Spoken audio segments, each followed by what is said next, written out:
live, live, live, live. Are we live? We're live, Fadlan, my friend. we're live, we're live, we're live. Let's Not me. check on YouTube. We're live. Let's make sure that my mic is You definitely fine. working on the YouTube. Let's make sure that my mic is working on the Okay, yes, we are live. We are live. We are live. We're now live on LinkedIn, we're live on YouTube, we're live on Twitter. Let's make sure we're live on Twitter. Let's make sure everything's working.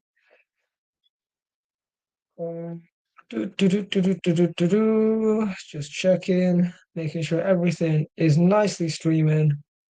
We'll get started in a second, guys. Okay, let's just check that Twitter. Check that Twitter. Should be good. All right, alrighty. Okay. What's good, people?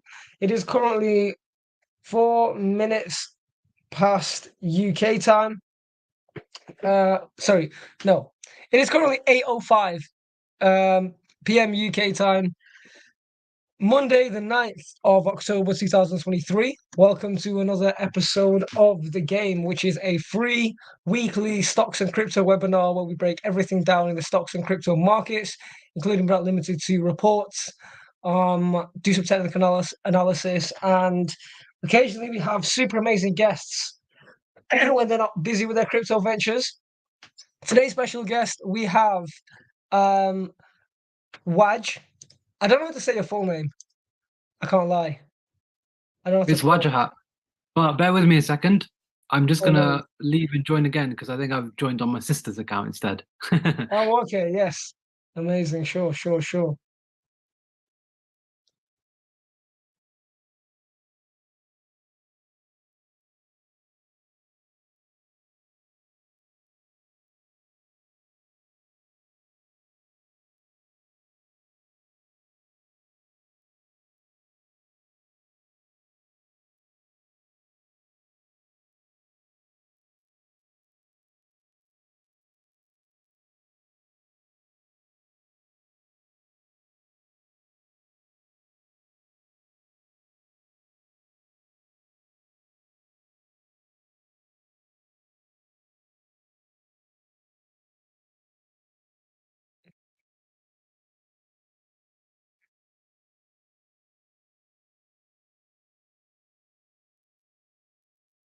Wait for our guest.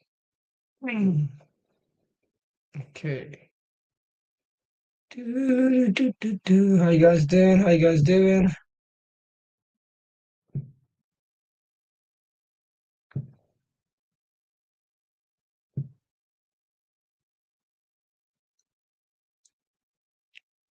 Okay, we live now on the YouTube with Waj. We're live on YouTube. We're live on Zoom. Hey. Okay, we live now on the YouTube with Waj. We're live on YouTube. And let's quickly on Instagram. Hello, Waj. Can you hear us? Yeah, I can hear you. Yeah, you were saying you don't know how to say my name. It's Wajahat. Just how it's written. Wajahat's Mughal. Is that correct? Or is it Mughal? That's right. Mughal, like the Mughal Empire. Got you. So Waj is an old friend of mine. Actually one of the first people I went to in 2020 with regards to getting some alpha in the stocks and crypto market. He's been an invaluable addition, and his counsel has been very much appreciated. Definitely in some rocky times in the market. Today we will be covering Curve Finance with Waj. Diving a bit into the DeFi space, as well as talking about the curve wars. So it's going to be a bit of a high level one, but I'm sure with Waj's skills, he'll make everybody understand. What I'm going to do is I'm going to quickly share my screen just so we can get to the disclaimer. Okay, so let me share my screen. Share this tab. I just have to make sure everything's working because these days I am now streaming on StreamYard. and also streaming on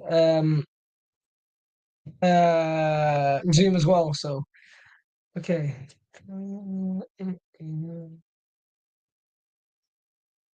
Okay, cool. So, let me make sure my mic's working.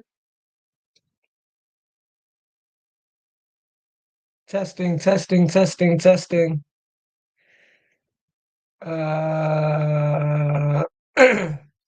Is, is it working? Come on, mic. Okay, cool. So, let me make sure my mic's working.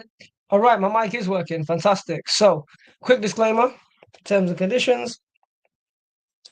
Disclaimer, terms and conditions. All content is for education, information, and entertainment purposes only, and it should not be considered as investment advice or a recommendation to buy, sell, hold any assets, nor place any trades. Please always do your own work, guys. Yes, sir. Our content is intended and should only be used for informational use only. It's very important to do your own analysis before making any investments, which should be based on your own individual circumstances. You should always take independent professional advice from a professional advisor.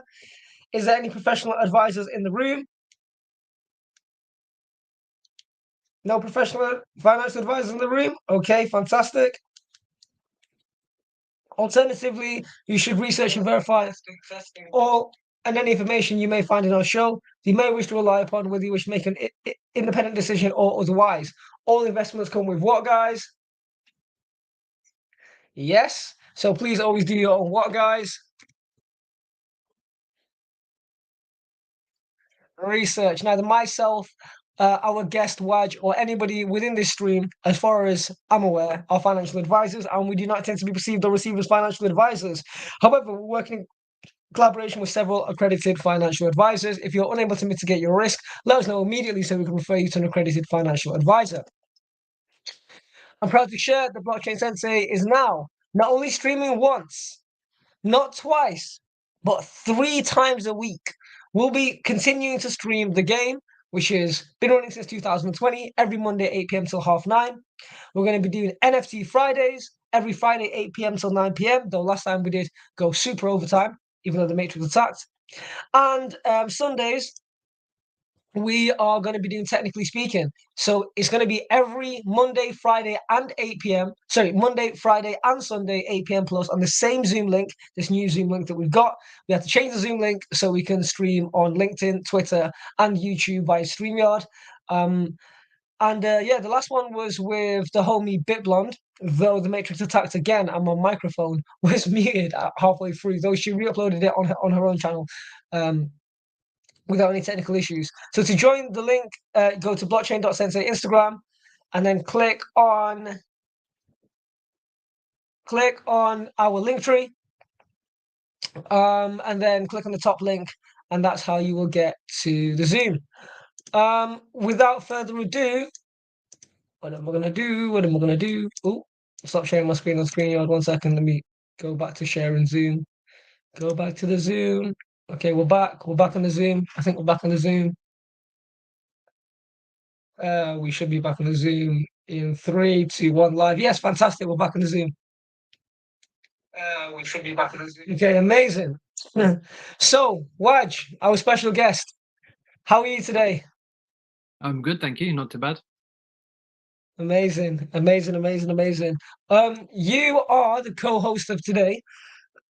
Our special guest. Before we get into the deep dive, give everybody an introduction of who you are. Feel free to share your screen. You have an amazing platform, and you do post very, very deep alpha, specifically in the DeFi space.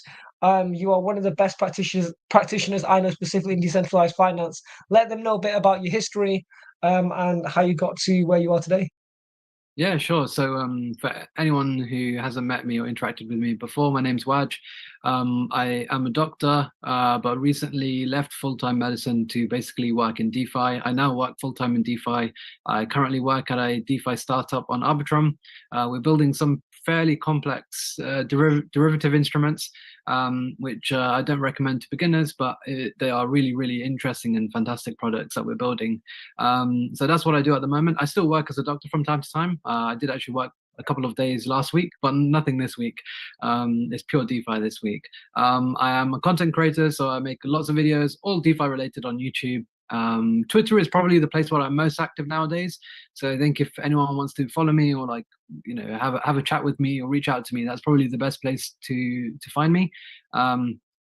And I have a newsletter as well. That's mostly free. So I'm sure some of you guys who like longer form reading, you could definitely go there and enjoy some of my stuff there as well. So that's pretty much an intro to me. I've been in DeFi from pretty much the very start. The very, very early days in, 2019, 2020. And I pretty much use some of these DeFi protocols most days, to be honest. And one of the reasons why I thought it's important to talk about Curve, especially, is because it is like one of the main hubs of DeFi. I could have very easily decided to talk about Uniswap or Aave. Or even some of the newer stuff as well, like GMX or Friendtech, for example. But I think Curve is something that I think once you do understand, it really gives you a good benchmark on kind of building and learning your DeFi knowledge from there, because Curve integrates so much in DeFi. So I thought it would be a good place to start. So I did actually make a presentation. I'm just going to share my screen, so just bear with me a second. Absolutely. And just let me know if you can see my screen. I'm just going I to make can it see full your screen. screen. Yeah, do the Yes, size loud. change. Yeah, Yes, yes, yes, yes, yes. cool. All right, so we're going to do a little overview on Curve. For those of you who don't know, Curve Finance is a DeFi application. It's actually on Ethereum mainnet, but it's on a variety of other chains as well. When we're talking about DeFi, we're talking about applications that are kind of on the blockchain already. So we're talking about using apps that are built on these layer one blockchains, the likes of Ethereum. You can find Curve on a variety of other chains like Arbitrum, for example, or Polygon. For those of you who like to use some of these other chains, it's not on every single chain, but it is on quite a few, and they are expanding. Recently Curve did actually integrate with the new base chain, which is the new layer 2 blockchain from Coinbase. And so that's pretty much what I'm talking about here. So if you actually want to use Curve, you can actually go to Curve Finance, which is curve.fi. And all you need to do to access an application like this is to basically have a wallet. I'm sure many of you watching know what a wallet is and how that works. Whatever wallet you use, whether that's MetaMask, Rabby wallet, etc., you can just connect and you're pretty much free to use this. And you're free to use this anywhere in the world, 24 hours a day. That's kind of some of the premise behind DeFi anyway. And we're going to talk about a few different things: Curve versus Uniswap, liquidity. We'll talk a little bit about the Curve token because it's actually one of the most important governance tokens that are around in crypto. I think governance tokens are pretty much a meme on the most part, but I think Curve's governance token actually has some use case. It's probably pretty important. We'll talk about CRV USD, and then building on top of Curve, the hundreds of protocols that have built on top of them, and we'll wrap it up from there. So there is a lot to talk about today, and I think sometimes it can get a little bit more detailed. If it does, just drop a comment, interrupt me. I don't mind, because sometimes some of this stuff can get a little bit complicated. I'll be the first to admit So to say that I still find DeFi hard to understand. So I'm sure I'll have some questions. I mean, yeah, for sure. Now, I think look, DeFi is it's not easy. It can be quite complicated, but I think once you do understand it, there's so much to explore, and with this presentation, we're literally just touching the tip of the iceberg, really. I could literally spend another 10 hours talking to you about the other stuff that Curve does after this. So there's so much to unwrap, but you got to start from somewhere. So we got to start from the very beginning. What actually is Curve? So Curve is launched in 2020. It is an exchange, essentially. It's a decentralized exchange, just like Uniswap, for example. And it has its focus being around stablecoin swaps, with the idea of having kind of low fees and low slippage.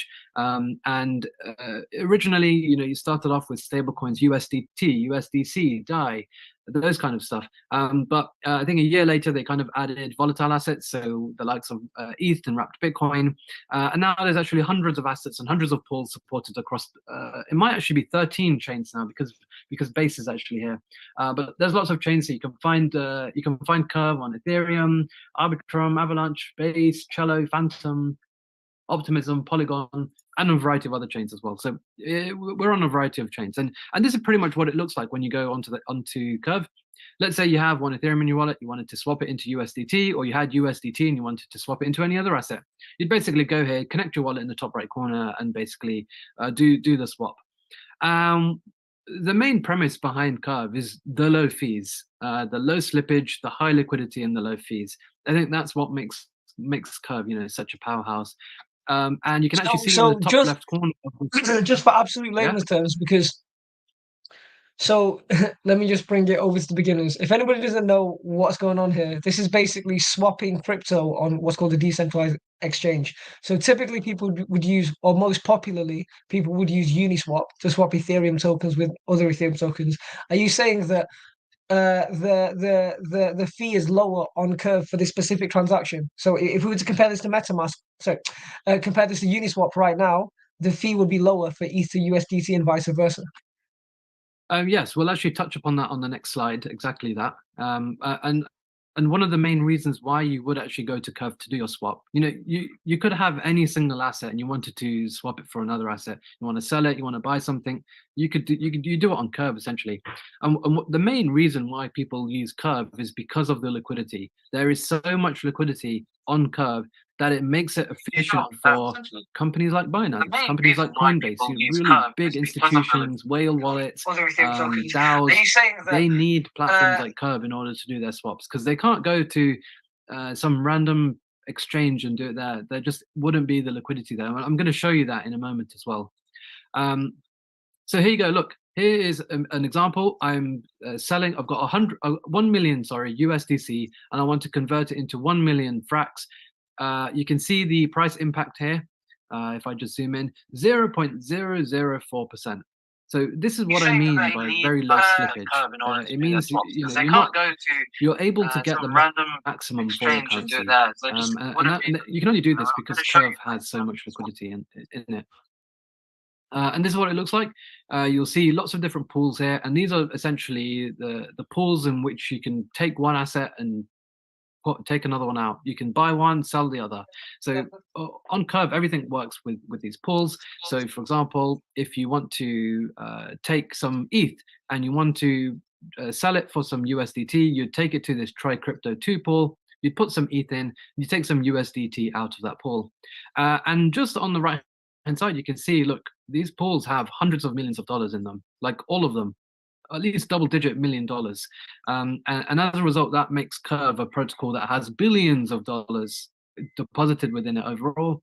And that liquidity just means that it's very easy for DAOs or big corporations or even centralized exchanges like Binance or Coinbase, if they wanted to swap one of their assets to another asset, they can do so on Curve. Hope that made sense, but that's pretty much what Curve is.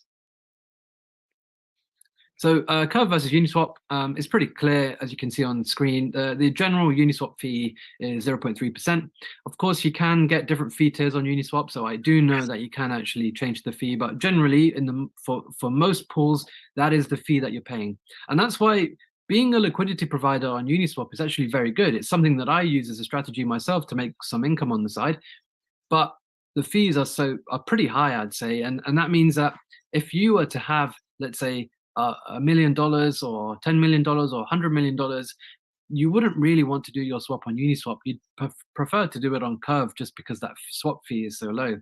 And that's pretty much the main reason why Curve has its moat and has its product market fit.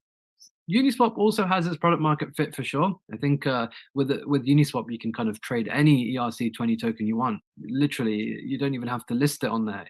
As soon as you have a token, you can provide liquidity straight away on Uniswap.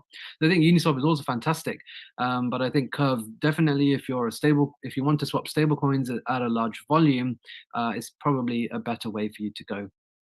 And in terms of TVL, I think so. I added this slide quite a while back when I actually used this presentation before. But Curve actually used to have quite significantly more TVL than that of Uniswap. At the time of when I took this screenshot, it was almost 5 billion. Uniswap being 4 billion. In the past, Curve has had a TVL of over 20 billion. So that was at the peak of the bull market. Naturally, as you can imagine, when the bear market comes, people take their money out of crypto. So it's the same trend that you'll find across all DeFi protocols. TVL has downtrended. But recently, I think quite a few people have actually taken their liquidity off Curve, and so it's actually fallen a little bit behind that of Uniswap. So yeah, just thought that was interesting to see. And you can see, here you go. Here's how you can see over time. It did actually go all the way up to over 20 billion, almost 25 billion at the start of 2022, at the peak of that bull market. And naturally, as you can imagine, with a few of these events that have happened, such as very different DPEG, we saw Terra and Luna collapse. By the way, Curve has nothing to do with Terra and Luna, but as you can imagine, UST was quite a big stablecoin, and therefore a lot of that liquidity was actually sitting on Curve. And obviously the same thing with FTX. You know, when things like that happen, people kind of left crypto, and you can see that kind of things have kind of stabled off. But even despite all that, we're still in the multi-billion-dollar market, TVL, sorry, which I think is pretty incredible. We'll talk a little bit about different metrics and things like that later on when we kind of understand the value of CRV anyway. But just wanted to give you some background here for sure. And just looking at kind of the volume, like who uses Uniswap versus who uses Curve, I think it's pretty clear as day really to see that there are more Uniswap users than Curve users. I think there are a number of reasons for it. I think Curve is certainly a product that's more that more whales will use essentially. I don't expect people with only $100 or even $1,000 only to be using Curve. I would expect them to use Uniswap though. I think that's kind of natural. Is that just because of awareness? Do you reckon? I'd say it's awareness, but also complexities. Like Uniswap is a very easy to use. Like they've got a mobile app now. I think what certainly helped Uniswap is the idea that people trade meme coins on Uniswap. You know, you don't trade meme coins on Curve. You go to Curve if you want deep liquidity for your stablecoin or your ETH LSD, which is a lot more. For the record, does Curve just not provide liquidity for meme coins? Just you can you can if you want, but those types of people just aren't using Curve. Like Curve is I would say it is not really a product for retail, but there are still ways that retail participate, and we're going to talk about that later on for sure. But I would say Curve is certainly a more DAO or like business crypto project rather than a retail friendly product. Project. Don't get me wrong, I'm retail and I still use Curve, especially if I do find good yield opportunities. But I think the odd Joe on the street who is in crypto is probably more familiar with Uniswap than Curve, and that's natural, to be fair. So we've talked a little bit about the background. Let's talk about kind of what are the pools that we've talked about. Now, there's three main pools on Curve. These are called meta pools, and essentially when you go to create a new pool, your asset, that whatever asset you want to supply, let's say there's a blockchain Sensei stablecoin that we've created. We want to provide liquidity on Curve. Well, what we might do is we might go and we might provide that blockchain Sensei stablecoin with one of these meta pools. So it could be the DAI USDC USDT pool, or maybe the Frax USDC pool. So essentially users will have the ability to kind of swap between these assets. That's pretty much how it works. And the main important metrics to really look at are really the transaction volume that kind of goes across these pools, as well as fees. And this is the old user interface. So if you go on Curve right now, it will look a little bit different. But you can see here, look, this is the Frax USDC pool, and this is the three pool, the DAI USDC USDT. Together, at the time when I took the screenshot, almost $1 billion in total value locked, and a decent amount in volume. Of course, it does vary. Like you can see, like this pool is getting over 100 million in volume daily. So it does vary day to day. Of course, when there are more things going on chain, then you're going to see more activity there. That's pretty much the main premise of how these pools work. And in terms of volume, you can see that generally over time it has trended up, but even during the bear market, we haven't seen like a huge collapse. People still use Curve, and I think the latest, this big candle was taken in March, so I haven't got the figures for the last few months, but you can actually find this Dune dashboard yourself if you just go to Dune Analytics and search for this Mazzari_Jack. You will be able to find this, and it does update in real time. So you can actually see that volume is still pretty good. And this is in terms of billions, by the way. So this is a Sorry, what's project that? that is What's that? doing What's the billions in website again? volume. Sorry, what's that website again? Sorry. Dune. This is from Dune Analytics. So Dune Analytics, for those of you who don't know, is a really good blockchain analytics platform. It basically a place where users can create dashboards using SQL. So it basically is the best place to find real on-chain data. It's called Dune Analytics. It's free. You don't have to pay, and people just create their own dashboards. So you can just search, I don't know, like Curve or Uniswap or any of your favorite Ethereum projects. Someone will have made a dashboard that you can find some of these analytics on, and you can create them yourself if you know how to code SQL. And with these pools, as you can see on the screen here, you can see that there is some reward here. And this is, as you can see on screen, you're getting 0.03% or 0.73%. This is APY plus some CRV rewards. So this is 1.74% in the CRV token.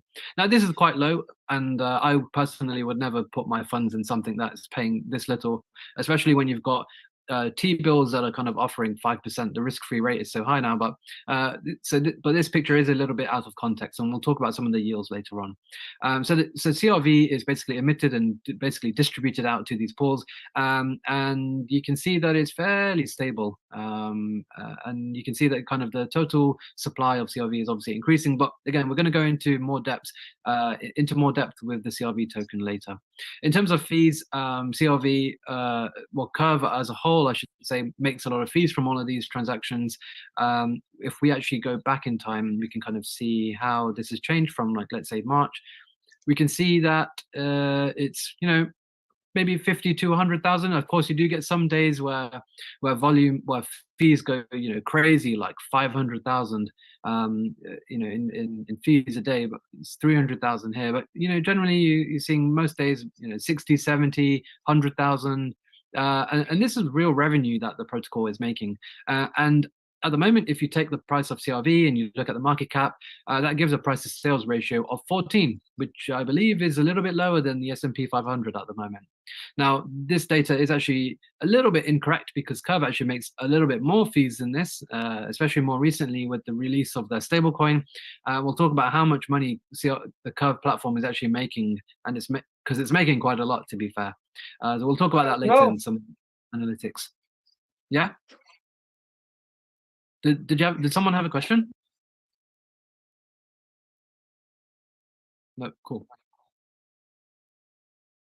So let's talk about the token. CRV is a very important token, and it's currently trading at 45 cents. I don't hold any CRV, and I'll talk about why that is later. But the most important thing that we really need to understand here is basically the tokenomics, because Curve is one of the protocols where the tokenomics are very important.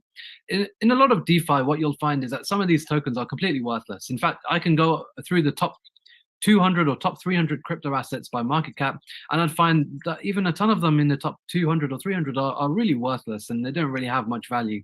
The worthless governance tokens are just printed to basically raise cash. Some of them have no use case. Yes, of course, there are meme coins and things like that in the top 300, but there are other kind of assets that are pretty worthless. CRV does have some use case, and we're going to talk about that here. Now, what you have to do is, if you do have the CRV token, is you have to lock it. And when you lock it, you are returned with this VE CRV token. It's called Voted Escrow CRV. And you can lock it up to 4 years, and locking it gives you a variety of benefits. The first one being that the LPs get a 2.5x boost in rewards. So, for example, if you are providing liquidity for, I don't know, let's say USDC and USDT, and you were earning 1% APY, well, now if you lock your CRV up to 4 years, you now earn 2.5%. So your cash flow does increase. The second thing is, in my opinion, the most important thing about the Curve token, and that is voting. Wait. In order to get this 2.5x boost as a liquidity provider, how much VCRV do you have to have? Because surely you can't just have a tiny amount and then everything gets 2.5x boosted. What's the ratio? So I can't remember the ratio off the top of my head, but of course you're absolutely right. The amount of CRV that you lock will kind of represent how much LP boost you get. I can't remember it off the top of my head, so I'll try and find that for you after, and I'll send it so we can send it to everyone. Thank you. So yeah, sorry, I don't have that off the top of my head. It is a fair amount that you do have to lock up. So it's not like you just lock up $10 and now you're getting a 2.5x on your $1,000 pool. Obviously, that would be a bit overpowered. But it is quite a fair way actually. And again, we're going to talk about how different protocols utilize this when we talk about the curve wars. So as I mentioned, I think the most important part about the CRV token is the voting. And the voting is kind of what brings the curve wars around. And we'll talk about that in a lot more detail shortly. And the third benefit are fees from the transaction volume. So in fact, VECRV holders earn quite a lot of cash flow, and that's because just remember the slide that I showed you before, how much volume there was on Curve, and all of those fees, 50% of them go to Curve Protocol, and 50% go to the VECRV holders. So holding VECRV, you could say in some way you are getting paid a dividend, but that dividend is obviously based on volume. If a lot of people are using the Curve platform, then you're obviously going to make more money that way. And of course, you do have to bear in mind that CRV is a volatile asset. It can go up, it can also go down. And just like many other crypto assets in the bear market, it is down quite a lot from its all-time high. Wait, I have sorry, actually sorry. put, yeah, VECRV. I can't find it on a coin market cap. Is that yeah. So it's is that a tradable instrument no, so it's by not fiat? tradable. So it's not tradable. So you have to take your CRV, and when you go to the Curve website, you got to go to governance, and then you got to lock it up, and you can lock it up. It's non-transferable and non-tradable. So Okay. even if you've got it in one wallet, you can't actually send it to another wallet. It is Wait, so non-transferable, non. how do you acquire the VCRV token? Because obviously CRV you can buy it easily. Yeah, so you buy CRV, then you go to the Curve platform and you go to the governance section on the platform, and then there's a tab there that will let you lock it up to 4 years. As a slider, you can basically decide you want to Oh, lock it up for 4 weeks, for one so year, for 2 years. is it one CRV token to one VECRV token? Does it just trade one for one? It's 1-to-1 if you lock up for 4 years. However, if you locked up for only 2 years, one CRV equals zero point 0.5 VE CRV. And then if you lock up for 1 year, it's 1 to 0.25, That's right. That's right. and so on and It's so forth linear, with the exactly maths. like Okay, that. I understand. And I would say that actually Curve is the CRV token is probably the most important governance token in crypto, and we're going to talk about why that is with the Curve wars as well.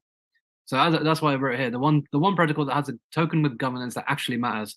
Because my opinion is that most governance is just a meme. It's a joke. Like no one actually participates. Everyone says that their token utility is governance, but there is actually no utility. Curve is probably one of the exceptions to that rule. And that's because it's such an important, crucial part of how Curve works.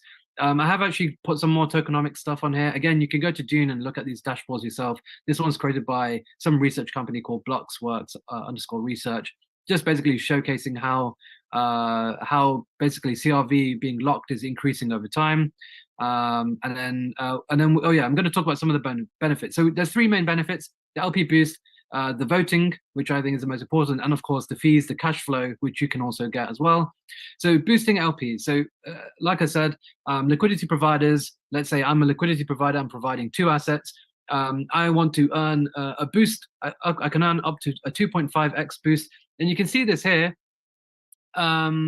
Let's take the first pool, right? This is MIM, which is a stable coin, and the three curve pool, which is USDC, USDT, and DAI. All right, so you got four stable coins here, and you're earning a base yield of 7%. But you can increase that all the Is way up that to 7% per 17%. year? 7% per year. This is Yeah. APY. But you can increase that all the way up to 17% if you lock up CRV tokens for the full 4 years. You can get a 2.5x boost directly like that. That's being paid out to you in the CRV token. So just bear that in mind as well. It's not paid to you in stable coins or anything like that. However, this is paid to you in real time. So for example, if you were doing this and 1 minute later you decided actually I want to take my rewards out, you will earn 1 minute across the whole year, whatever that is as a percentage. You'll have that reward ready for you. You can actually claim it in real time. And But sorry, in order, obviously everybody wants the boost, but to get the boost, how much CRV do you have to lock up in proportion to your other assets? it In will fact, to be get any of somewhat these boosts. yeah, it will be somewhat proportional to like how much you're providing as liquidity. So, for example, if you're providing, let's say, I don't know, $10,000 of liquidity, I don't know the exact proportion of how much it will be, but it's going to be a fair amount of CRV that you will have to lock up. Now, I am going to tell you a way where you don't have to lock up anything, and you don't have to worry about that, and still get the 2.5x boost. We're going to talk about that as well because, to be honest, I don't hold any CRV tokens. I don't particularly want to, especially if I'm a stablecoin farmer. I don't want exposure to a volatile asset. There are ways around it, and we're going to talk about that as well, especially when we talk about the curve wars. So yeah, that's pretty much how that works. Yeah, you just can boost your rewards. I think it's a nice little bonus, but I'll be honest, I'm not that excited about it. For me, the most exciting part comes from voting. Now, essentially, all of these different protocols, like Magic Internet Money, this is Abracadabra. You've got SUSD, which is from Synthetics. You've got FXS, which is from Frax. You've got Convex. We've got Alchemix. We've got the Euro stablecoins. We've got Lido. All of these different protocols are providing their assets as liquidity on Curve. And because because all of the liquidity is on Curve, one of the most important things is attracting liquidity towards your asset. So if you're a new up and coming stablecoin, for example, Alchemix, yeah, Alchemix has been around for a while, but they created this stablecoin, Alchemix USD. They want to get some liquidity for it. Well, what do they need to do? Well, they need to take some of these VECRV tokens and then they need to vote for this particular pool. And every week, there is a voting period where you can vote with these VECRV tokens for the particular pool that you want. Now, whoever gets the most votes gets the most emissions directed towards their pool. And this is the premise of the Curve Wars, where we have a bunch of these different protocols all fighting to basically get as many votes as possible for their own pool. And you might ask, why do they want votes? Well, the reason is because if they get more votes, then their pool is going to have more emissions, double digit 20+% emissions. That will attract more liquidity. If there's more liquidity, people are more interested in their asset, and that works for them as well. In the practical world, how do you vote? So you go on the Curve website. You can do this right now. You can go on curve.fi, and there's a tab on the top called governance, and you go to the governance side. Can you show us on your screen? Because I think because most people have never voted for anything in crypto before. To be honest, I do not expect anyone here to vote, and that's because voting is a war between these different protocols. It's not a retail war; it's a protocol or DAO war. These protocols, these stablecoin providers, these LSD providers, they are fighting between themselves to get those votes. So we'll talk about the different strategies that they're using. Let me go to Curve and see if I can show you. Do you participate in voting? Sounds like politics now, doesn't it? No, I don't participate. I don't participate, and that's because I don't actually hold any CRV tokens myself. But I think Curve is so important, and I use Curve myself, but I don't hold any CRV tokens. Oh wow, what plot twist! Yeah. So let's go. So this is what the Curve protocol looks like, and you can see here there's a tab on the top called DAO. So I'm going to click DAO, and it's going to take me to this page where I'm going to see I'm going to have to connect my wallet. So on the screen, it's going to basically come up with gauge allocation. So this is your allocation towards all the different pools. Now, it's not going to load right now because I haven't connected my wallet. But you can see here on the top, you'll have all of the different places. This is the locker. It's basically where you can go. Look, here you can see all the different pools. And you can see how much voting power has gone to each different pool. But it's never going to stop, isn't it? Because there's always going to be new pools. Exactly. So what do these protocols have to do in order to keep up with the votes? What do you think they have to do? Provide liquidity, right? Well, no, they Provide need good to they APY. need to how they need to get more votes essentially, don't they? They need to get more votes. How do they get more votes? You need more of the CRV token. That VE token is so important for this. So you can see everything is on this page really. I'll be honest, I am not expecting anyone here to participate in this sort of stuff, but I think it's just interesting for you guys to know. The locker over here on the top is basically where you lock your CRV token. So you'll go to here and then you'll be able to lock it up. So for example, if I had, I don't know, 1,000 tokens, look, you can see how long you want to lock it up for, up to 4 years, and you can create your lock like that. So am I correct in saying that the biggest, what's the correct word for them? Pools. Is that what they're called? Pools? The, you mean like all of these? Let's go. Like all of these are No, different no, no, pools. no, no, no. What's that pie chart thing that you had? The curve was Yeah. They're called gauges. gauges, yes. Okay, so Yeah. in order to okay, so first of all, could we hypothetically create our own gauge? Well, what are the requirements? Yes. No. Anyone can create a gauge. Anyone can. Right. So And anyone then can create one. Yeah. is the size of the gauge defined by how much CRV token the gauge can collect? So it's all votes. So like for example, one VECRV equals one vote. So what happens is everyone votes for which pools are going to receive more emissions, and whichever pools get the most Sorry, votes, can you they just are the define ones. emission? Is emission to do with APY output? I don't fully Yeah, understand. exactly. So you can see here, look, these are the emissions. So look, for example, this is a tri-crypto pool. It's got CRV USD, which is stablecoin. It's got a Bitcoin derivative, and it's got Ethereum in it. All right, three assets, right? You can see that. And Yeah, currently, the reward is up to 16.8% with a 3%. in CRV stablecoin. Yeah, this is paying in CRV stablecoin and also in CRV the token itself. Now, the reason why that Okay. APY is so high is because a lot of people have voted for this particular pool at the moment, and they've used their VECRV voting power, their governance power, to vote for this. I hope that makes sense. Okay, that makes sense. But obviously, as a non whale, obviously, Yeah.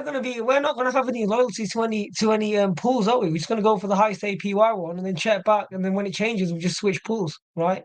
Yeah. I mean, you are, but as a protocol, let's say, for example, you created a protocol and you wanted to create a new stablecoin. You want to attract liquidity to your particular pool because the more liquidity you have, the better it is, the more things that you can do. So in order to attract liquidity, you need to basically get votes for your particular pool that you've put on Curve. And how do you get votes? Well, you need to hold a lot of VECRV in order to do so. And again, we're going to talk about this in a little bit more detail. So we'll come back to this shortly. Um, All right. and then of course the last benefit is of course fees. Let me just go back to full screen. The last benefit is fees. So VECRV holders actually receive 50% of all of the trading fees on Curve. So that is quite a hefty amount, especially when you consider the volume that is traded on Curve. Um, so yeah, um, the rewards for providing liquidity and for being a VECRV holders can be seen directly here.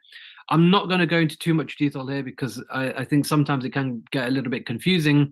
There is a guy called Diligent Deer who is this really incredible writer who's done a really good thesis or write-up on the rewards and risks based on being a liquidity provider on Curve or being a VECRV holder or even being both. So I will recommend you to check that out. I'll send a link in the chat after about it.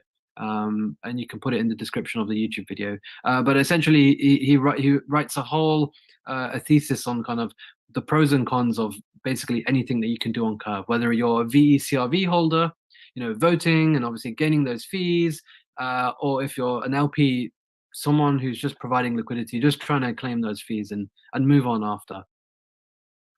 So these are the gauges, as we just talked about before. There's lots of different pools here, and as you can see, there's lots of different protocols who are participating in these. They all want as many votes as possible because the more votes means the more CRV emissions that get directed to their pool, and therefore it's more attractable to be in that particular pool. And that's basically the premise of the curve wars. This is essentially the mechanism where the number of votes on a liquidity pool determine how many rewards in the form of CRV go towards those particular LPs. And the curve wars have got a bunch of different protocols who are fighting to basically accumulate as much VE-CRV as possible so that they can claim that governance power. That governance power is so important. And that's why you can see there's protocols like Convex, protocols like Yearn that we've talked about on Blockchain Sensei before, StakeDAO. And as you go down, you'll be able to see some of the other wallets that are participating. This wallet, Mitch, is actually the founder of Curve, and you can see even he has quite a lot of voting power. He's got almost 4% of the total VE-CRV voting power. And again, you can see some of these other whales also have the same thing. Now, wait. So that VECRV is that entire balance. So let's take the Mitch Will wallet. As you can see, I can see there's 20. What's that? 24 million. he's got about 25 million VE-CRV. Yeah, yeah. So does that mean he's locked up every single one of those for 4 years? Not necessarily 4 years, but it could be maybe 1 year, it could be 2 years. You can verify it on chain, but yeah, he could. Yes, you're absolutely right. Because one VE-CRV equals 4 years. So yes, you're right. Okay, amazing. Okay, right. That is the voting power that Mitch has got. And then So yeah, obviously because we're in a bear market, some people's incentive may be to lock up Curve now whilst it's cheap. exactly. So recently we saw the likes of Reserve Protocol, who are a protocol building stablecoin products for South America. They recently did a $20 million investment into the Curve ecosystem, and that was basically in order to get to so that they could basically have more votes, direct those votes to their own pools, and have high emissions for their own pools, and that makes it more attractive. So people are more likely to use their stablecoin. Lots of protocols have done this. And there is one clear winner of the curve wars. It is Convex. Convex have single-handedly managed to accumulate almost 50% of the total VE-CRV supply. And as a result, we kind of have created a subcategory called the Convex Wars, which is basically just a liquid wrapper. And you can see there's a bunch of different protocols participating in the Convex Wars as well. So we should have that here. So Convex, we have Redacted Cartel, we have Frax, which is one of the biggest protocols around. Cleaver. There's honestly there's 20, 30 different protocols all fighting to basically accumulate as much VE-CRV or Convex as possible, because Convex, you could say, is a proxy to Curve. So I hope that made sense. Anyone got any questions so far? I'll just have a little pause to address any questions. Any questions? Alex? Yeah, I've got a question. So the Convex having 50% of the curve locked up, surely that is quite risky regarding voting power on the network. Yes, you could. It's a great question. You're absolutely right. So what did Convex do? Convex basically created a platform where they use their own token, the CVX token, and it's essentially a wrapper that gives you all of the benefits of VE-CRV, but it's liquid. And so you can go to Convex right now, and you could do the exact same thing that you can do on Curve. It is just a wrapper for Curve, essentially. And so different protocols have also been accumulating CVX because it basically does the same thing as CRV. And that's why you'll find like protocols like Redacted Cartel or Alchemix, or even Frax. They actually have a huge amount of CVX, Convex's governance token, in their treasury, because they use those Convex tokens to basically vote for their own pools indirectly via Convex, because Convex obviously hold the CRV to do it. Now, I know that can get a little bit complicated, but once you actually go on Convex yourself and have a look, it will make sense. Just quickly, another one. How safe would you say Convex is compared to other chains? or So other providers? Yeah. So Convex is another protocol. I think it's fairly safe. Convex has been around for a long time as well, multiple years. Hasn't had an exploit before. Also has $1 billion of total value locked on their protocol. The Convex devs are pretty good actually. They've probably spent millions to prevent against exploits. So I think, you know what, anything in DeFi has risk. I can't say that it doesn't have risk. There's always risk. But I think Convex is certainly one that I'd be more comfortable putting my money in than any other kind of protocol for sure.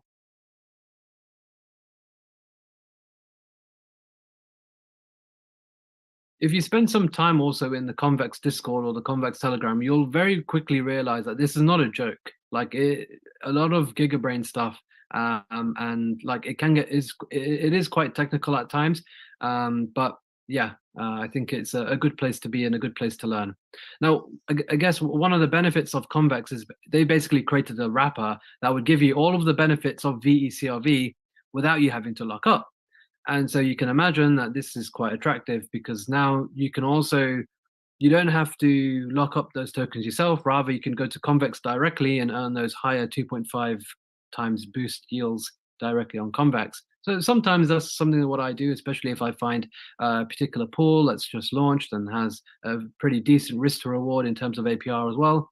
I often will do it on Convex rather than Curve directly, just because you kind of get a better reward and a better APY. Now, Convex also introduced this concept of bribes, and essentially bribes, as you can imagine, are needed for these votes. These votes are very, very important, and that's why we've got a bribes market as well. And these bribes can be used by different protocols who will basically direct emissions for every $1 that they spend on bribes. So currently you can see that they're getting, some of these different protocols are getting $1.65 in terms of emissions for every $1 that they actually spend on bribes. So that is kind of a good idea for them to do. And all-time revenue for this bribes market that Convex has created is 255 million. It's nothing small. It's quite big actually. And the main thing that you can see on the chart is the effect of the bear market. Because in the bull market, everything was great and the revenue was huge. But as you can imagine, in bear market, people are not interested in DeFi. People are not interested in crypto. People move their money off, and that's why it's kind of stabilized there. I'm pretty sure that when a future bull market, whenever one comes around, I would expect these to kind of shoot up again as people kind of flock to Curve and Convex because they are some of the main players in DeFi today. So, is there any point in using Curve when you can use Convex? The main thing to note is that for users like us, probably not. We're better off using Convex. Sometimes there is a new pool that kind of launches. Of course, it's going to be on Curve, and it does take a while for it to get listed on Convex.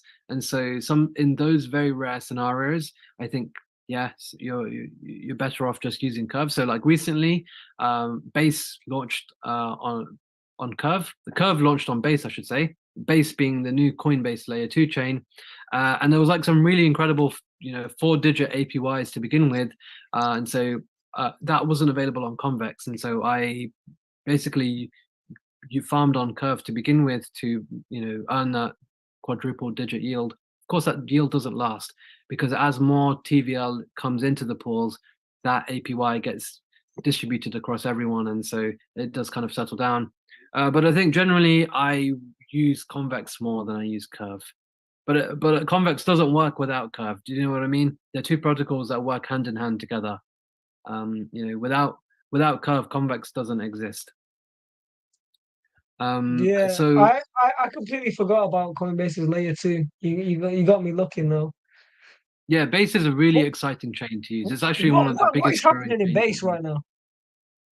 So there's a lot going on Base. Is a little bit off topic, but I think it's always worth talking about it because I really love using Layer 2 chains, whether it's Arbitrum, Optimism. I use a lot of the ZK rollup chains, and I use Base as well because I think Base is going to be a pretty big chain going forward.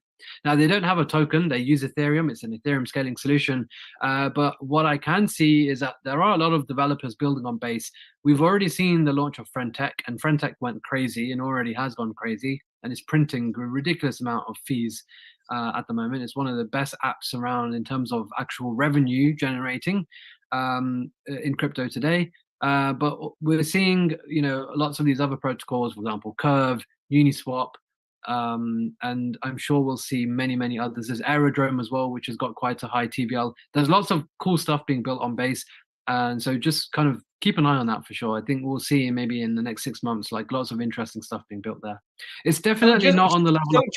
So just to confirm, Friendtech, it's kind of like a social media app or something. It's a social media finance app. Yeah. I've never been on it, but so Friendtech was built on Coinbase's Base. Yeah, it's on Base chain. Okay. Yeah. Oh, have you ever actually used the app Friendtech or never? Yeah, I've used it from the very start. Okay. Yeah, it's pretty interesting. It's a good app for sure. And right. I think the whole concept of social finance is pretty interesting. I did write an article on it, so I think I've sent it in the Telegram group. So maybe some of you can have a read about my thoughts about social finance anyway. I appreciate it. Cool. Yeah, Base is a good place to be, I think, and we'll kind of see how things materialize over the next few months. But I think we'll see lots of building going on there. And I was just going to say, I don't think Base is at the level of Arbitrum or Optimism. Like those, to me, are like the pinnacle of layer 2s at the moment. Those are the chains that I use the most probably right now, especially Arbitrum. Arbitrum is like the hub of DeFi for sure. But I think Coinbase will certainly capture some of that market share, just because it is just an enterprise that I think just makes it very easy for retail to jump on board. It's so easy to go from Coinbase directly to your Coinbase Layer 2 wallet, and then you can interact with all these amazing apps. So I think Coinbase, I wouldn't fade it. They've got 300 million users. Just imagine if they even capture 10% of that. That would be huge. Do you believe? Going back to, wait, we'll ask you for a second, but do you believe that Coinbase wallet is actually decentralized? I don't know. I don't use the Coinbase wallet. You don't need to use the Coinbase wallet if you want to use the Coinbase chain. I use Rabi wallet as my wallet of choice. I stopped using MetaMask. That's also my father's wallet of choice as well. Because I'm thinking like, if Coinbase are like the first or second or third biggest exchange in the world, and they've got their own wallet, is it really decentralized, or are they backing up everybody's seed phrases? And that with Trust Wallet as well, because it's owned by Binance, right? I'll be honest, I don't know. And to be honest, I think I've avoided that problem entirely by using something like MetaMask or Rabi. I don't think the wallets actually generate any revenue. I think it's more of just infrastructural tools. Coinbase is not centralized. It's not decentralized. Sorry, it is a centralized chain. They control the validators. So bear that in mind. Maybe in future they decentralize, but at the moment it is a centralized chain. But that doesn't mean that it's not good. There's still great apps that are built on there, and not everything has to be decentralized. I think if you want to be decentralized, just use Ethereum, or any of the other kind of decentralized chains.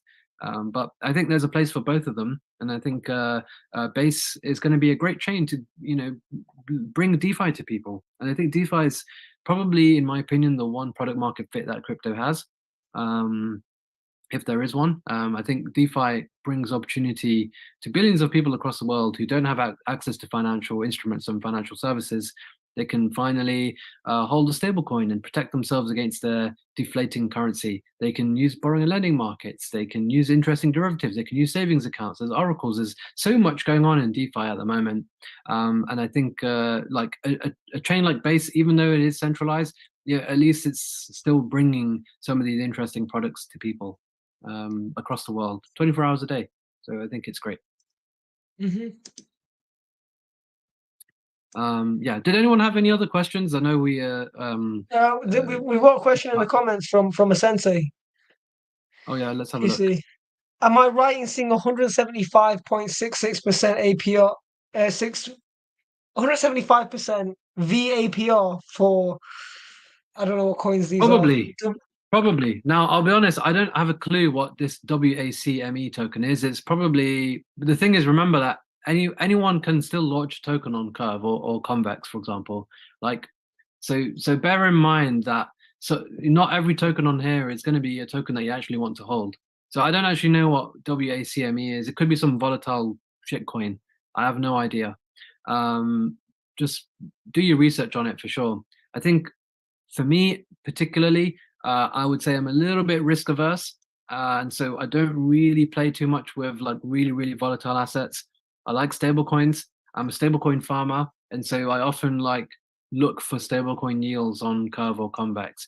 I have a monthly issue where I talk about some of the amazing yields that you can find on chain. Often Convex makes it because there are some pretty good yields on Convex. If I go on Convex right now, let's search CRV USD because that's the stable coin for that is the stable coin for Curve.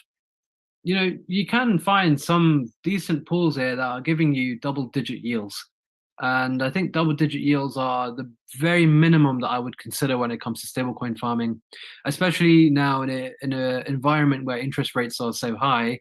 It's pretty easy for us to all get 5%, but with T-bills or with your bank nowadays with those.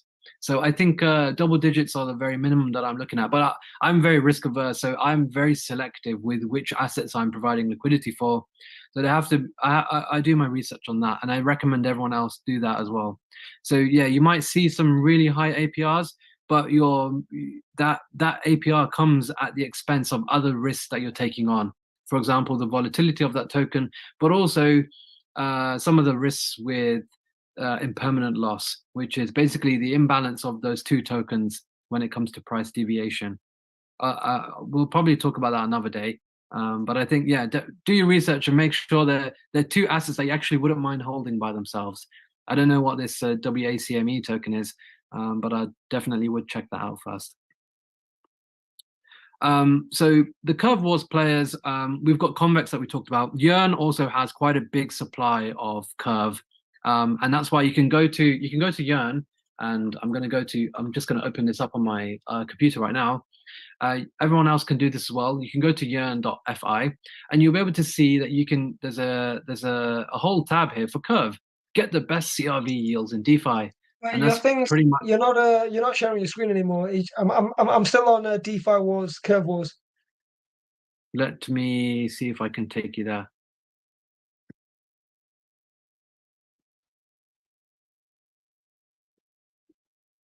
Bear with me a second. Thank you.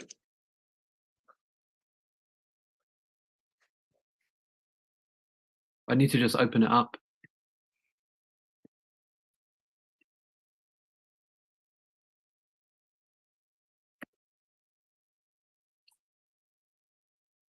So everyone can do this on their laptop or computer if they are able to as well. You can go to yearn.fi, and it will take you directly to Yearn Finance, and you can see they have pretty much the same things that you can find on Curve right now, but they because they own so much of this VECRV, they are able to hold on. Should be able to see my screen now. Yep.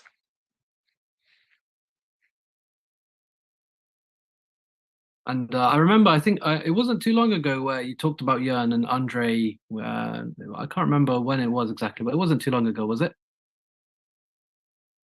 Not too long ago. Yeah. So you can go to Yearn, and you can go to these vaults, and essentially these are pretty much all Curve and Convex vaults. So basically, all of whatever you deposit in here will go into Curve eventually. But because Yearn have that 10% of the total VECRV supply, they are able to use that to vote for particular pools on here, and of course use it to lock it up and get that 2.5x boost. And so that's why you can kind of see some of the pretty decent rewards here that you can actually earn for providing your liquidity here. Now, some of these are like, for example, ETH Plus, you can earn 17% by providing ETH Plus. Now, for those of you who don't know, ETH Plus is a 50-50 derivative of Ethereum. It is basically 50% staked ETH via Lido and 50% staked ETH via Rocket Pool, the two probably safest LSD providers around. So I would say like this is like a really interesting pool for someone like me, where you can earn 17% on your ETH. Wait, let's get this in a let's bring this to easier terms, right? So let's say somebody's got two Ethereum that they're holding, right? And let's say they're thinking, right, let me put some of my Ethereum, not all of it, into this pool so I can get this 17.32%. Let's say from the two Ethereum, they're like they think I'm gonna put away 0.2%. I mean 10%, so 0.2 Ethereum. How do you convert Ethereum into whatever so we can get this yield? So it's pretty easy to do that. The first thing that I think you always have to do is you need to know what the asset is that you're providing. This is not your vanilla Ethereum. This is an asset called ETH Plus, which is a derivative. So you need to bear that in mind first. And I think the same goes with any other asset that you're kind of looking at on Curve or Convex or Yearn. You need to really understand like what the asset is that you're providing. Now, I appreciate that it can be a little bit complicated, and this is certainly not for beginners. Like, I think once you get some experience of just being on chain, after a while, you will kind of appreciate and understand how this sort of stuff works. It is certainly not someone whose first on-chain experience is to go on Yearn and drop their ETH in there. I probably would advise against that. You need to spend some time and just understand how some of these different applications work. So that will probably be the first step. The second step is once you've kind of understood what this asset is, so you decide, oh, you know what, I really like this ETH Plus asset. How do they get it? Like the thing is, education is everything, right? So just on a learning process, how do you get ETH Plus in your wallet? Because I have no idea. Like how do I convert 1% Ethereum? So just $30, right? Or not $30, that's like $16, right? 1% Ethereum into this ETH Plus. Like how do I get it there? What are the 101 steps? Oh, I'm on the wrong chain. Right here, I'm going to show you right now. Let's go to Ethereum. Because I've never owned ETH Plus. I've never sacrificed any of my Ethereum into any wrap. I've never owned any wrapped anything. I've never owned wrapped Bitcoin, wrapped Ethereum. Fine. I just had the original asset. Yep, and to be honest, you mitigate a lot of risk by doing that. So everyone's risk tolerance is different.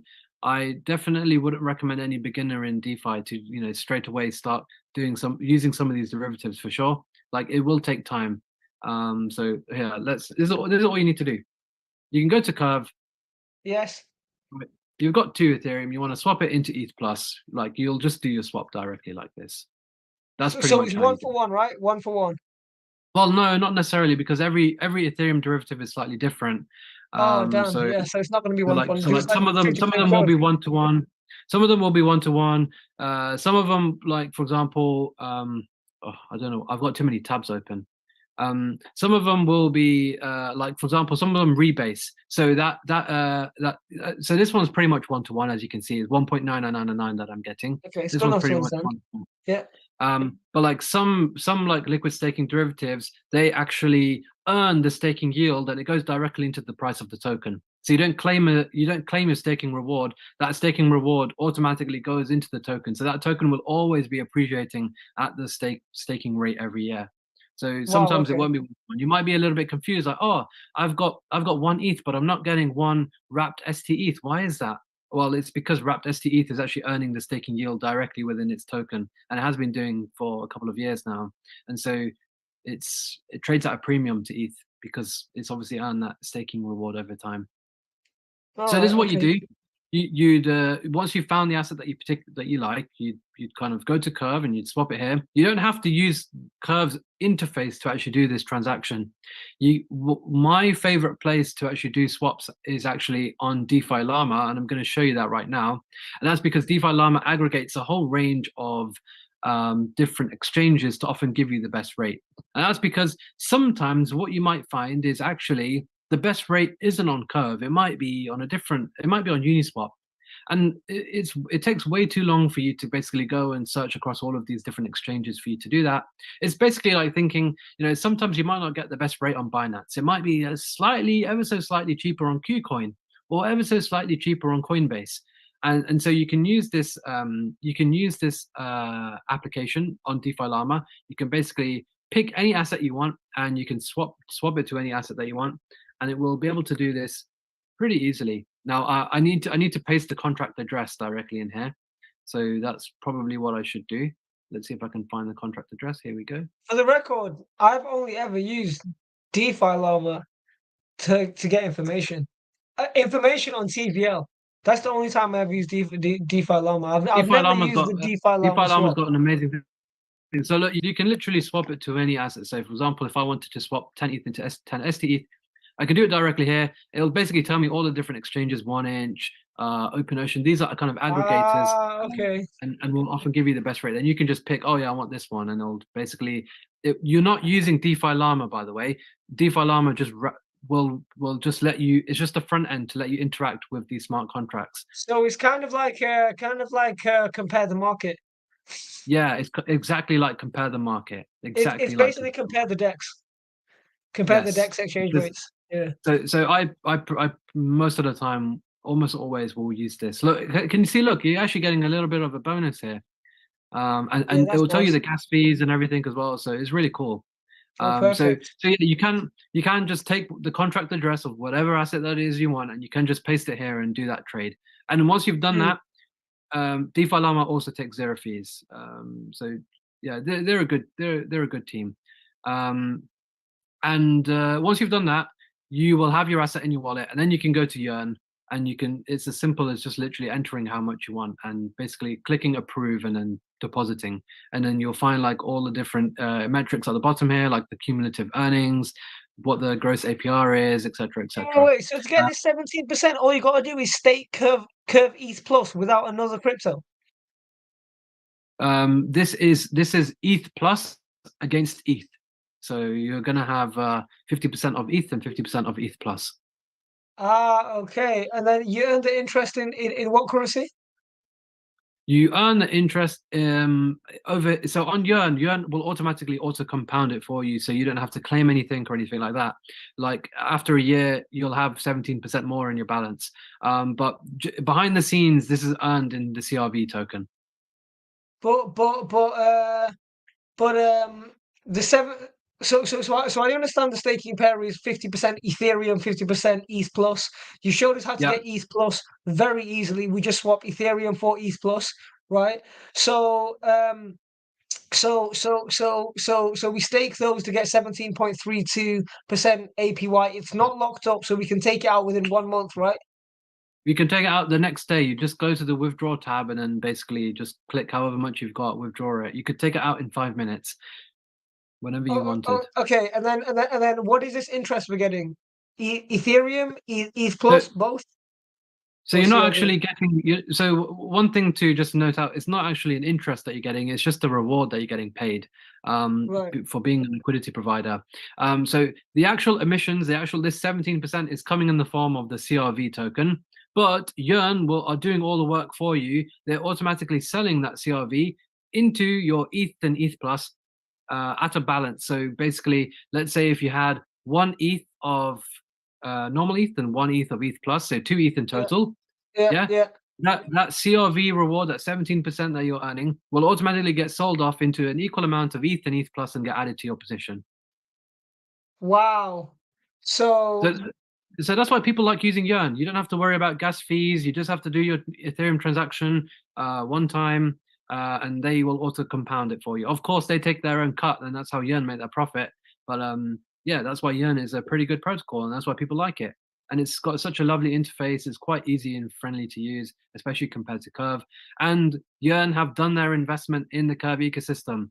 They have bought a significant amount of CRV tokens so that they can max lock them, so that they can get that 2.5x LP boost.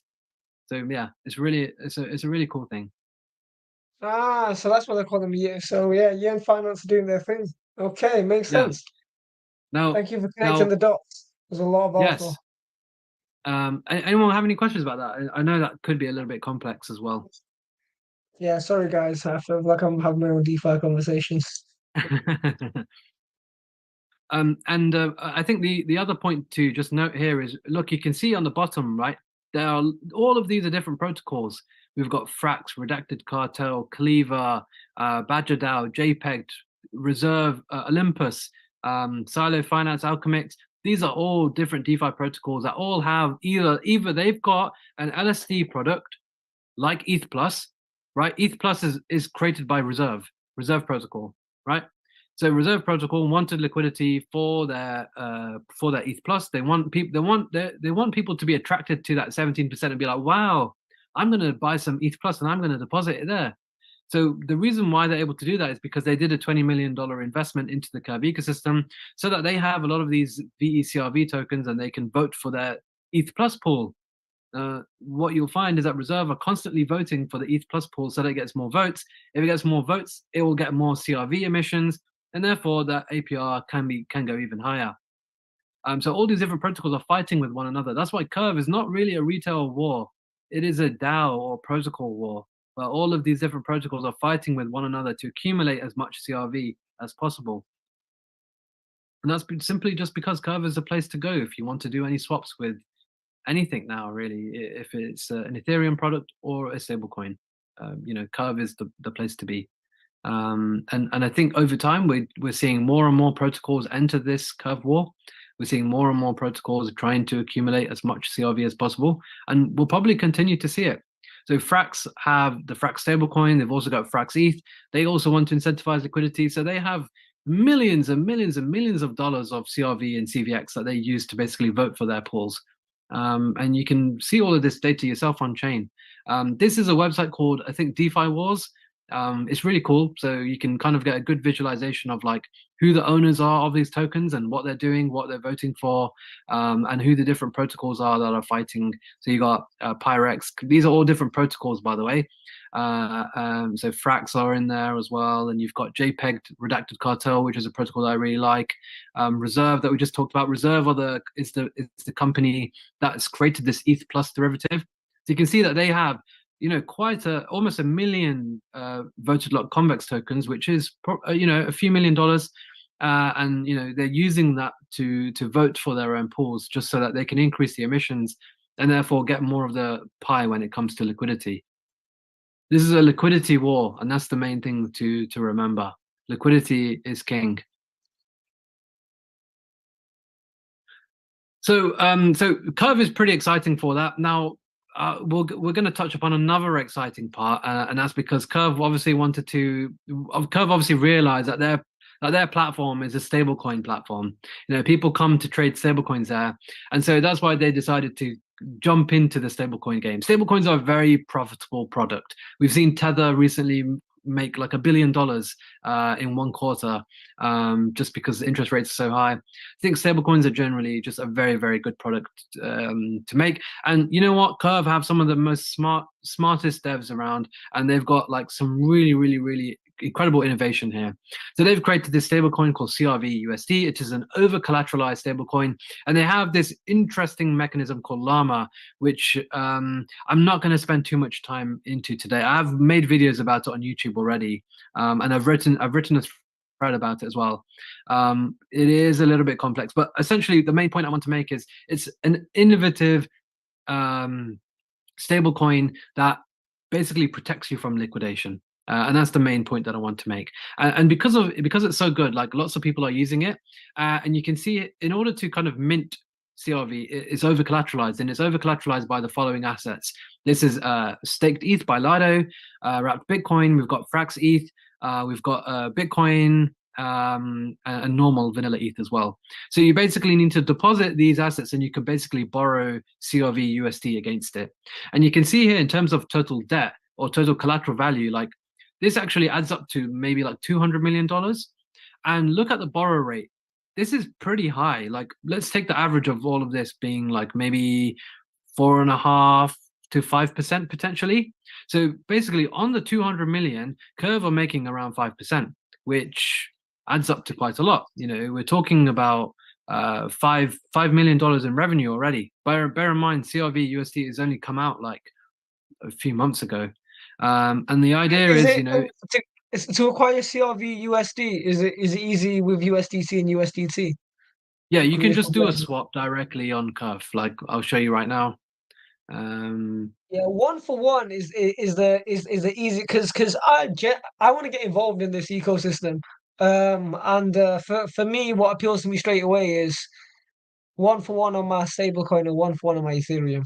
That makes So like sense you to can me. see, yeah. No, for sure. And I think like especially when you look at some of these really interesting derivatives, like don't get me wrong, the yields are incredible and they can get really complicated and you can make more money using some of them, but I think understanding some of them is the most important part, and it does take some time to get there. So yeah, you can see on screen. Look, CRV USD here at the bottom. You can just do a simple swap, and that works pretty easy. But of course, if you want to mint more CRV USD, you want to increase the supply of CRV USD. Some of these DAOs might want to do that. They might want to borrow against some of their assets. Remember, this is akin to somewhat of a lending platform. Then you could do so directly here, and you could do this directly on the Curve app. If you go to the very top, let me refresh it. There is a tab here for CRV USD. It's a little bit slow, but you can find this yourself. I don't know why it's not loading for me right now. I've got too many tabs open on my laptop, but I've got it open on my computer. You can see if you're on the Curve website, there is a tab there for CRV USD, and you can see all these different markets where you can borrow CRV USD against these different assets. So that can, if you're interested in getting leverage on your ETH or something like that, then that might be something you're interested in. I'm not advocating for that because there are obviously risks involved with it. But the main point I want to make is really this does bring a lot of revenue. You can see how the supply is increasing over time because people really like this mechanism. It is a very innovative stablecoin and probably will continue to grow. And the matter of the fact is that if CRV USD can get to $1 billion or $2 billion or even $10 billion in TVL, then that should create hundreds of millions in terms of revenue for Curve. And that means potentially it could be good if you are a CRV investor. There are of course trade-offs with it as well. I'm not going to spend too much time explaining that, but I have talked about this on my video. We're going to go really in depth if I talk about that stuff as well. We'll save that for another time. So yeah, I've shown you Convex and Yearn. You may know that there are like lots of other protocols like building on top of Curve, even like NFT projects that are building on top of Curve. There's lending platforms building on top of Curve. There's leverage platforms. There's, you name it, like there's something building on top of Curve. These are some of the three protocols that I actually like at the moment that are building with Curve. This one's called Redacted Cartel. So they've got a bribes market, and that obviously links with all of these votes and governance and things like that. Frax is probably one of my favorite protocols in DeFi. They are essentially a all-in-one DeFi hub, a place for you to use a lending market, a place for you to swap, a place for you to stake Ethereum. They have a very liquid stablecoin, and they are also bringing on the treasury yield on chain. Frax make a lot of revenue in terms of actual profit in terms of their products that they offer, and they're cash flow positive, which is what I like to see when I'm looking at crypto projects. Just like how you would analyze Apple stock or any other kind of company, I like to do the same thing with DeFi, and I like to really look at the metrics and figure out a price to earnings ratio for some of these different protocols who are building cash flow positive products. The main thing is in crypto, 99.999% of projects are not cash flow positive. They print worthless governance tokens that people just speculate on. But I think over time, like DeFi is advancing, and I think we are seeing more cash flow positive products in DeFi. So that's one of the reasons why I like Frax. And this one is Aladdin DAO. They have a variety of different products that they've created, again, built on top of Curve. That introduce some really cool derivatives. So I like to use some of these. So yeah, you can check them out in your own time. But yeah, there's lots of stuff being built with Curve. You could find literally a new protocol launching every single week that's building on top of Curve.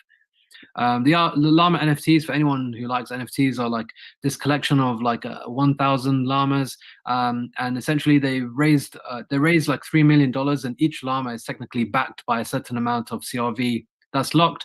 That's obviously earning that 50% yield from all of the trading fees. And the idea is there's lots of different benefits that you can get from holding one of them. You can go and check that out as well in your own time. So yeah, just some metrics. Buy a llama NFT. Are they in the currency of Curve? No, they're in the currency of ETH. That would be pretty cool if they were in the currency of Curve. I wonder if they could do that. On OpenSea? Yeah, they're on OpenSea. Yeah. Wait, so how do you unlock extra APY utility by having an Ethereum NFT? So like if you hold one of these llama NFTs, it's actually backed by X amount of CRV tokens. And that's because they were able to raise it when they actually did the funding for selling these to begin with. And all of those CRV tokens are locked. And they remember what we said, VE CRV holders have 3 benefits. They get a 2.5x LP boost, they get the ability to vote, and that's where the Curve Wars comes. And the last benefit is 50% of all trading fees on Curve go to VECRV holders. It's a cash flow positive protocol and a cash flow positive token. And so that reserve that the Llama community has, or the Llama treasury has, is earning cash flow, positive cash flow, and it gets distributed. I don't think it gets distributed just yet, but the plan is for it to get distributed to each of these llamas. So in absolute layman's terms, you buy one of these llamas, and at some point you should get paid by holding. Yeah, you'll get positive cash flow for the rest of your life, hopefully, as long as Curve still continues to exist. Okay, amazing. That's a good incentive to get an NFT. Yeah, it's quite expensive though. It's not cheap. These are whale games. People who use Curve are whales. Like you can see, look, there's like 90,000 active users. Most of them are whales, honestly. Most of them are whales, and like the sole reason for that is because it's a complex instrument. It is not easy. It is not a very retail friendly product. And when you introduce things like the Curve Wars, it is a protocol or DAO like fight. It is not a retail fight. Like me with my $100 is not even going to make a dent into any of these different protocols. You have millions of dollars fighting with one another to accumulate as much CRV as possible, so that they can vote for their own pools and get more incentives toward their own pools and grow their own liquidity. This is a whale game for sure. It remains to be seen kind of how things go. I think part of the reason why CRV's token has gone down so drastically is because the volume has dropped off. Naturally, as you can imagine, if your TVL goes from 25 billion all the way down to 2 or 3 billion, that's like a 90% drop.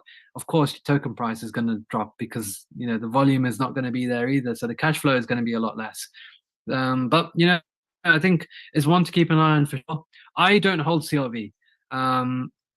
And one of the reasons is because it's a whales game. However, as we've discussed with the protocols that I've talked about just over here, there are many other ways to participate in the Curve Wars. You can participate in any of these other protocols, and some of these protocols may have better tokenomics.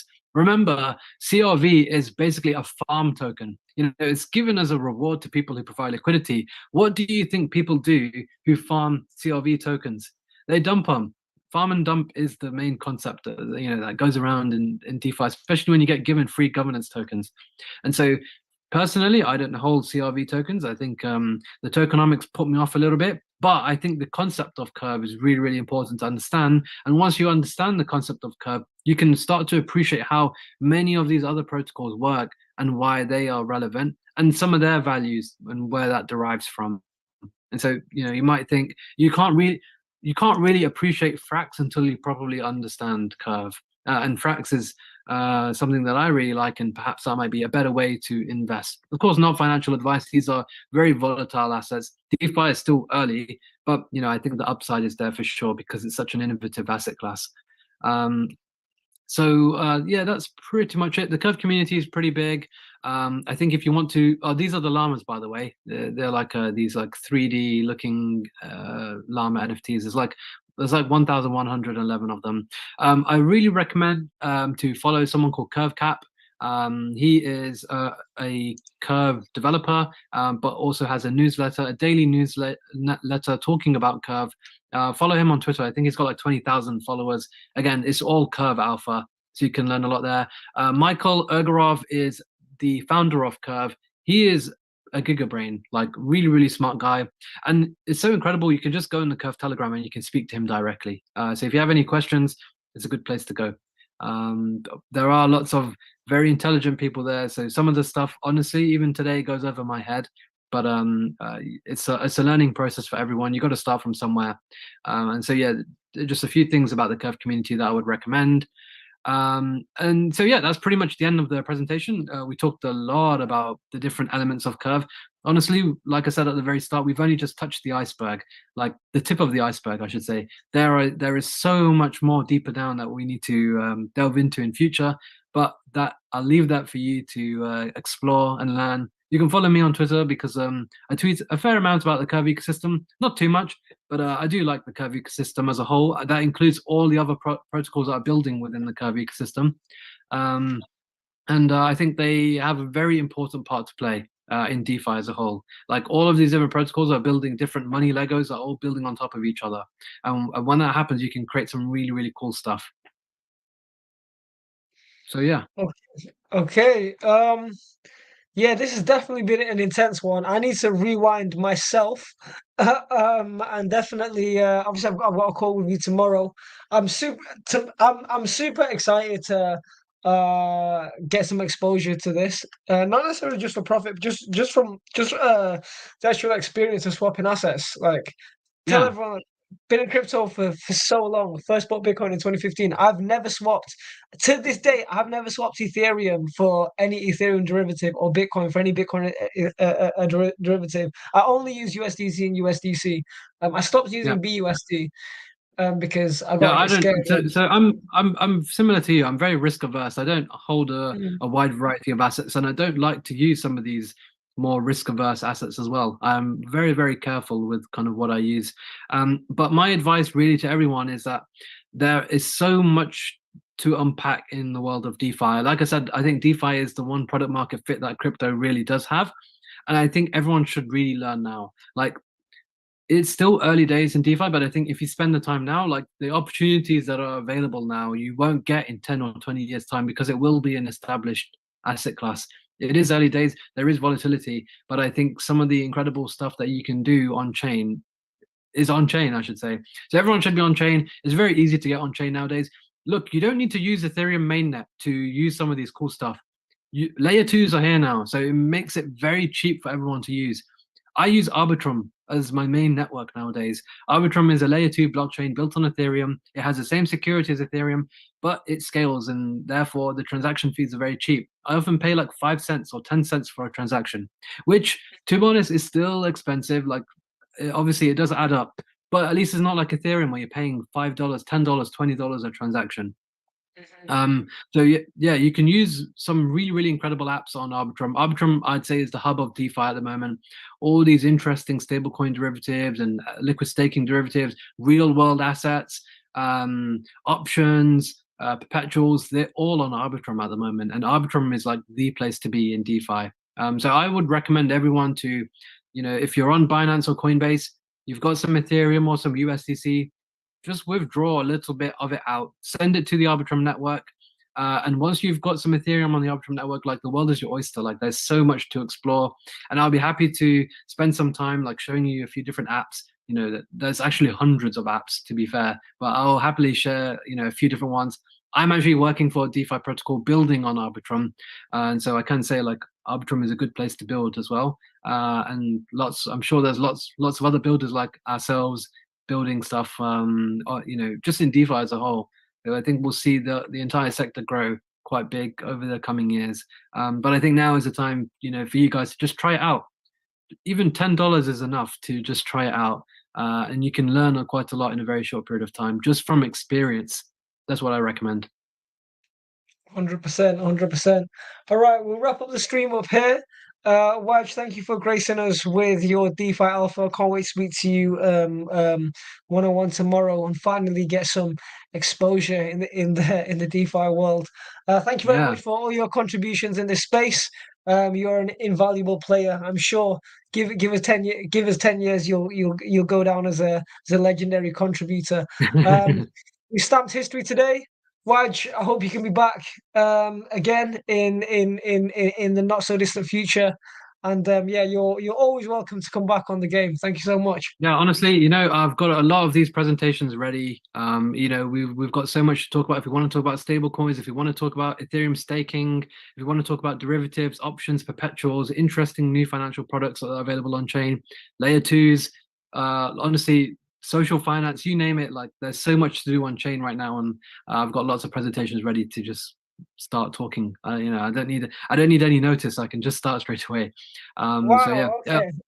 I also just wanted to say, if anyone, yeah, Sorry. I was just going to say, just to check if anyone had any questions about anything that we just talked about at the end.